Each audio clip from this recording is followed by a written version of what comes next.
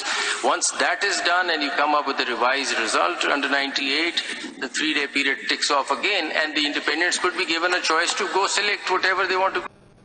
یہ بنیاد بنے گا اس کیس کی، کیونکہ جسٹس منصور نے پوری وضاحت کر دی ہے. انہوں نے کہا کہ کچھ ایسے اراکین تھے پی ٹی آئی کے جنہوں نے پارٹی ٹکٹ بھی جمع کروایا ہوا تھا جب ان کو انڈیپینڈنٹ ڈکلیئر کیا، کیونکہ رانگ فلی ایک پارٹی کو ڈی لسٹ کر دیا گیا. یہ ڈی لسٹنگ کیا ہے؟ جسٹس عطر منلہ اپنے ریمارکس میں کہتے ہیں کہ ایک رجسٹرڈ پارٹی تھی. انہوں نے ورڈ انلسٹنگ کا یوز کیا کہ ایک انلسٹڈ پارٹی تھی اور آپ نے اس کو ڈی لسٹ کر دیا. تو بنیادی طور پر پوری سیاسی جماعت کو ہی آپ نے غلط پورے پروسیس سے نکالا. تو بنیاد تو غلط ہو گئی تھی، آگے جا کے سارے فیصلے ان کو آزاد قرار دینے کے وہ بھی غلط ہو گئے. تو اس کو جب تک بنیاد کی طرف واپس نہیں جائیں گے تو باقی معاملات کیسے درست ہوں گے؟ سنیے جسٹس عطر نے. There was a political party, enlisted political party. It was not delisted. Otherwise, they would have come to this court in appeal. But the Election Commission did not fulfill its obligation and treated them as if they were a disqualified enlisted party. Now here you see آپ کا پورا premise جو ہے وہ خراب ہو جاتا ہے. Article 51 جو ہے اور D اس کا سارا premise یا basis is existence of a political party. The Election Commission on the basis of misinterpretation of some judgment eliminates a political party. That is a question that needs to be addressed. اس کے آگے چلے جائیں تو justice Mandokhel اور justice منصور اور chief justice in کے درمیان میں کون حقدار ہے، اس کے اوپر ایک آرگومنٹ ہوتا ہے جس میں چیف جسٹس کی پوزیشن ہے کہ کون حقدار ہے. اس کی بجائے یہ کہنا چاہیے کہ کانسٹیٹیوشن کیا کہتا ہے، لیکن دونوں ججز اپنی بات کے اوپر قائم رہے. سنیے کیا کہتے ہیں. اگر اس کی کیلکولیشن غلط ہو جائے تو ایک پارٹی جس کے پاس 10 ووٹ ہونے چاہیے 15 چلے جائیں گے، اس سے بہت فرق پڑ سکتا ہے. تو ہم یہ کہہ رہے ہیں جس کا جو حق ہے اس کو وہ ملنا چاہیے. ہم حق کو فرق سمجھ رہے ہیں. یہ لفظ مجھے بتا دیں حق کیا مطلب ہے؟ ہمیں آئین دیکھنا ہے. یہ جو آپ نے جب حق کر دیا اس کا مطلب آپ نے آدھا فیصلہ کر لیا. لیکن آپ یہ بھی ہمیں بتائیں گے غلطی کہاں سے کس نے کی ہے؟ The blank one is a clear-cut indication that he is an independent. So I certificate نہیں ہوگا تو انڈیپینڈنٹ ہوگا. exactly. So that was my answer. My lord and I are on the same page, sir. یہ page آپ ذرا پھاڑ دیں، ہم ایک پیج پہ نہیں ہونا چاہتے.